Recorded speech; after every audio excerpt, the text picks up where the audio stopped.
autorizo a mis colegas del Tribunal Constitucional, inclusive al magistrado Monteagudo, con el cual he tenido algún tipo de confrontación, que diga si yo es que he hecho alguna gestión para que se tramite con premura ese proceso.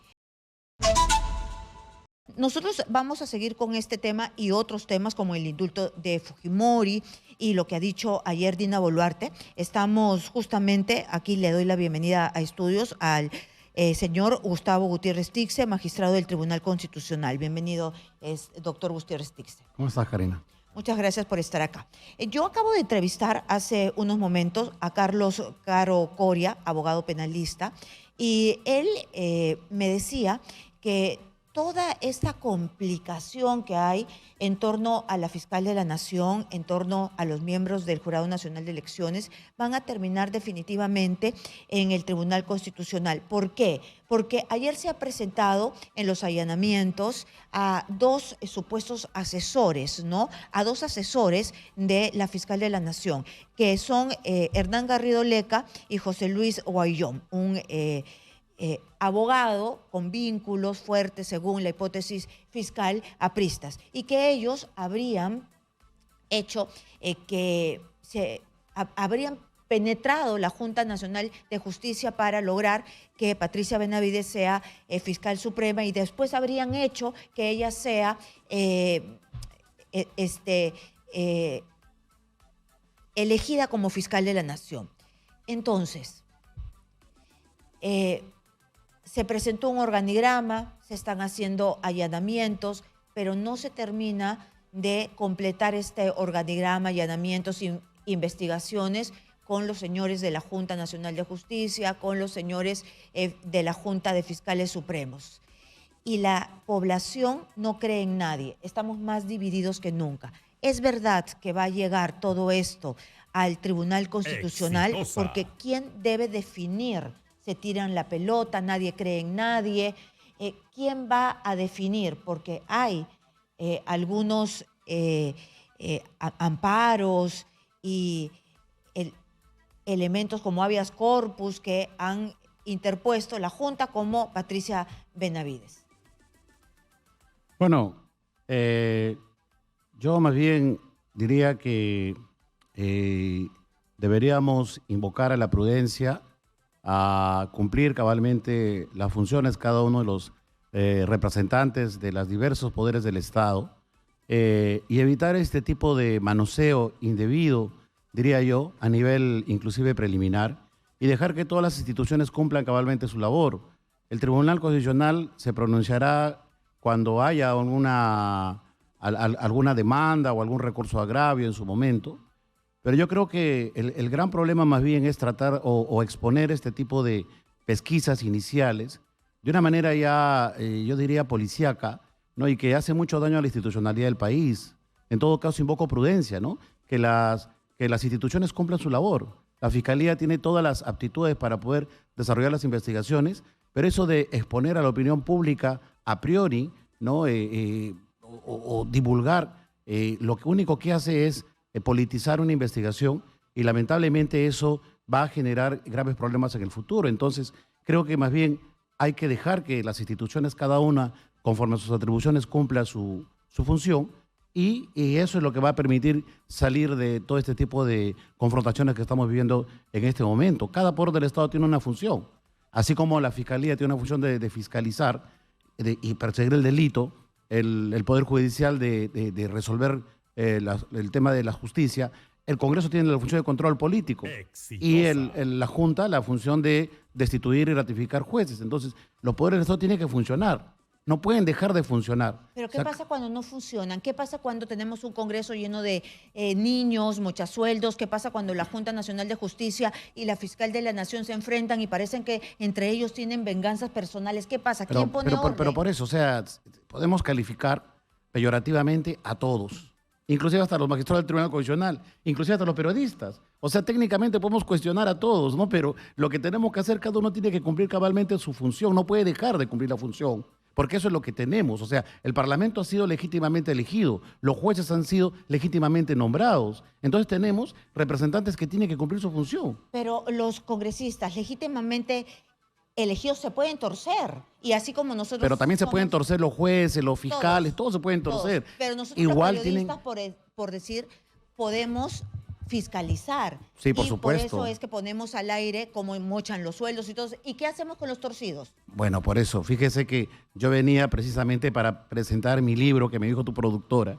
sobre la reforma constitucional. Vamos a hablar, mire. Y yo creo que más bien, Acá lo ya tenemos. llegando a ese tema, Sí. ¿no? O sea, yo creo que más bien en un sistema constitucional establece mecanismos de frenos y pesos y contrafrenos. ¿Qué significa? Que un poder del Estado tiene atribuciones, pero hay otro poder que lo frena. Entonces tienen que activarse esos mecanismos. O sea, nadie tiene un poder absoluto. El Parlamento no tiene un poder absoluto. El Parlamento puede ejercer funciones de control político, pero tienes una fiscalía que también puede darle determinada categoría a una investigación parlamentaria. Puede inclusive ni siquiera tomarla como un referente. O sea, cada uno de los poderes tiene que cumplir su rol. Yo diría más bien que eso es lo que tenemos que hacer, más allá de los cuestionamientos individuales que hoy en día tienen muchos funcionarios. Lo que tenemos que hacer es ejecutar las funciones, pero con la mesura, la prudencia y la institucionalidad que debe corresponder. Yo le dejo una pregunta, nos tenemos que ir a un corte comercial, pero le dejo una pregunta para poder salir de este embrollo en el que estamos, en donde los que pierden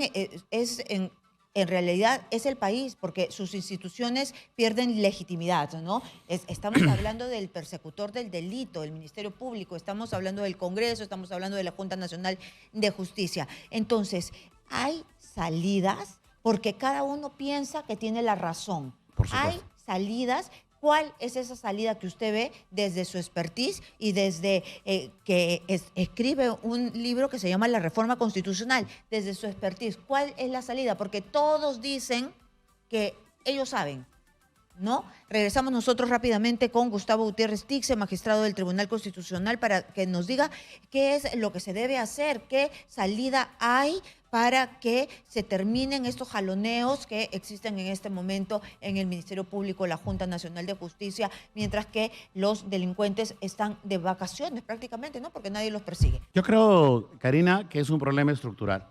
Y por eso, precisamente, de eso trata este pequeño libro que ofrecemos a la comunidad, la reforma constitucional, porque si uno observa a nivel de toda la historia de la República, uno va a advertir que el Estado es fallido desde los inicios, que hemos vivido en permanentes contradicciones a lo largo de la historia de la República y que lamentablemente eso se da porque hay una estructura de poder deficiente con una idiosincrasia, geografía, historia, culturas en el Perú. Y necesitamos hacer un profundo proceso de reforma de las instituciones, que no lo hemos hecho y no es responsabilidad de la Constitución del 93. Es un asunto histórico, porque nuestro modelo constitucional es una suerte de incorporación de instituciones del extranjero importadas e inquistadas en nuestro sistema político y que en muchos casos no funciona. No funciona porque requieren adaptarse a la realidad nacional. Felizmente, en el Estado moderno, los derechos son permanentemente interpretados y eso ha permitido, de algún lado, que los derechos puedan plasmarse en mayor tutela. Pero lo que no funciona son las máquinas de poder. No funciona correctamente lo que acabas de decir el Parlamento. Pero tampoco funciona bien el Ministerio Público, tampoco el Poder Judicial, la Junta. O sea, todas las instituciones requieren ser reevaluadas para que puedan cumplir cabalmente el rol constitucional que esto corresponde. Yo creo que no podemos nosotros decir todos son malos, no hagamos nada, porque eso sería fomentar o darle pues una perita en dulce para el radicalismo. Invocar a la insurgencia, a la desobediencia civil, eso es darle, repito, una pita para el golpe de Estado, para los modelos autoritarios que no es justificable bajo ningún punto de vista.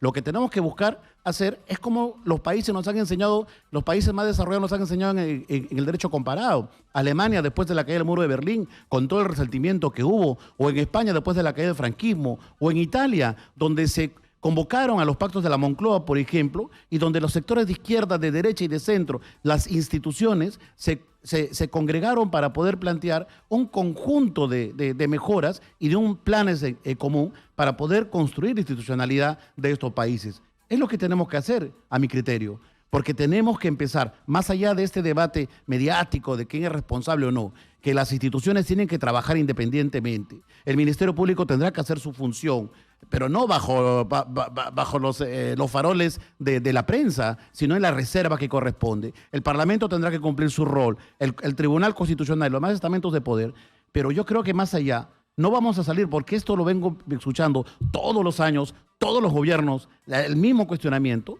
Lo que tenemos que ir es a un verdadero y serio proceso de convocatoria amplia, que lo debería hacer la Presidenta de la República en un régimen presidencialista, ¿no? Para poder finalmente estatuir las bases de un sistema democrático que realmente fomente una cultura constitucional. Yo creo que ese es el camino que tenemos que empezar a tomar. Y cuando el país está tan polarizado y hay temas de interés público, ¿la transparencia no es buena? Por supuesto que lo es. La transparencia es sumamente importante y por eso estoy aquí presente. La transparencia es importante. Lo que te decía es que hay estamentos, sobre todo en las investigaciones penales, que merecen un nivel de reserva. No es normal que se publique en los medios una declaración de un colaborador eficaz. ¿En qué parte del mundo se ve eso? Porque al final de cuentas eso requiere una corroboración y más bien puede generar un perjuicio para la propia investigación. Hay momentos en que las investigaciones tienen que ser altamente reservadas. Entonces eso creo que no significa transparencia. Eso ya significa realmente trastocar el rol que le corresponde a cada institución. Más bien lo que tenemos, repito, es... Sí, pero la historia ha hecho notar que el trabajo de la prensa también ha ayudado que Por eso supuesto. que no se quiere saber sale en la prensa y... por supuesto que salva hasta a un país. Me parece muy bien. Yo creo que el rol de la prensa es importante. La prensa también tiene que ser convocada. Y te vuelvo a reiterar, estoy aquí precisamente de una forma de demostrar un acto de transparencia. Pero, por ejemplo, también en el debate en el Tribunal Constitucional, hay momentos en los cuales no se puede trascender la reserva. Por ejemplo, cuando se está votando una causa, cuando está tramitándose un recurso de agravio. Hay un momento en el cual los magistrados también discutimos, nos confrontamos, decimos cosas.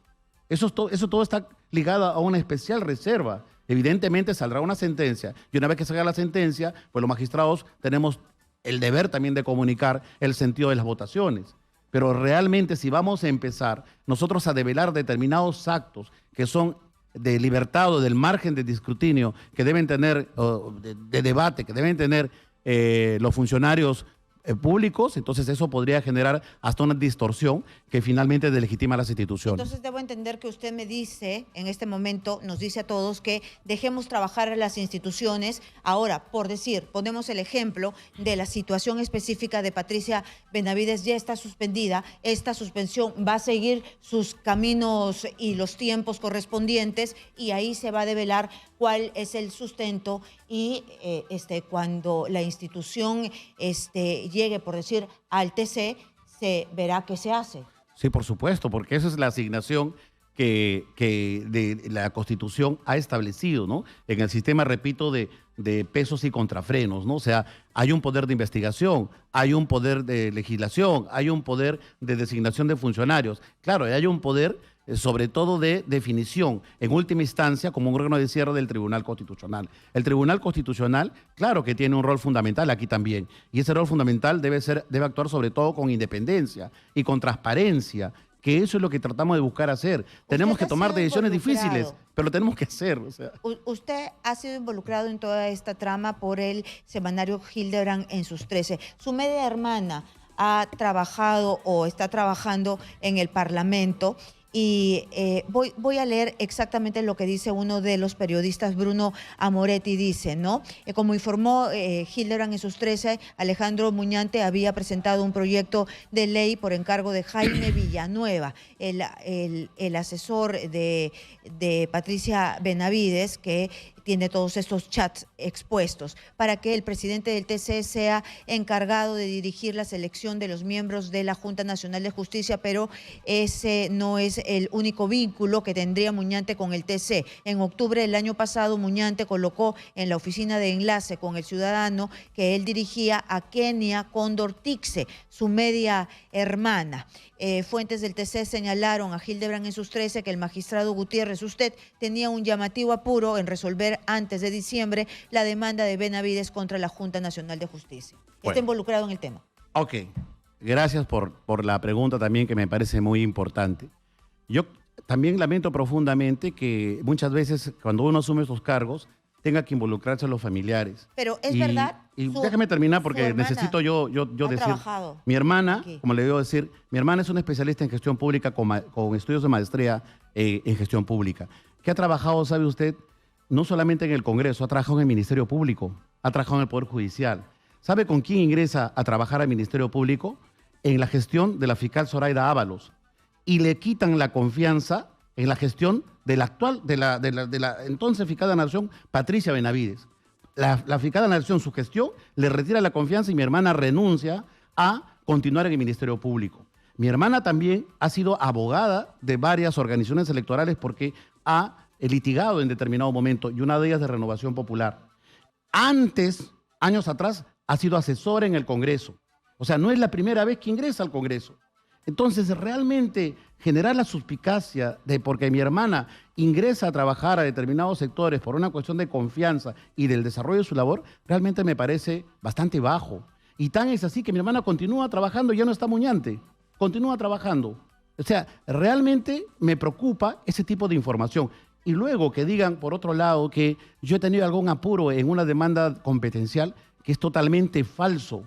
Esa demanda competencial está en trámite, nunca se ha visto en el Pleno, nunca lo he pedido y yo autorizo a mis colegas del Tribunal Constitucional, inclusive al magistrado Monteagudo, con el cual he tenido algún tipo de confrontación, que diga si yo es que he hecho alguna gestión para que se tramite con premura ese proceso. Jamás. Esta demanda de Benavides es contra la Junta Nacional de Justicia para que este es por organismo otro tema. Anule las investigaciones en su contra. No. Entonces, es una demanda competencial por el hecho de, para discutirse quién tiene la titularidad, si es que la Junta Nacional de Justicia tiene la titularidad para poder investigar a un fiscal de la Nación en actos administrativos de su gestión. Muy bien, entonces usted no ha movido esa... En lo absoluto, no. En lo absoluto. Pero entonces si todo esto va a terminar en el Pleno sí. del TC, ustedes van a determinar si tienen o no la facultad, la Junta, de investigar a un fiscal de la Nación. En actos administrativos, y ciertamente eso podría dar lugar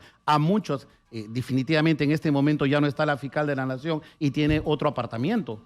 O sea, no quiero...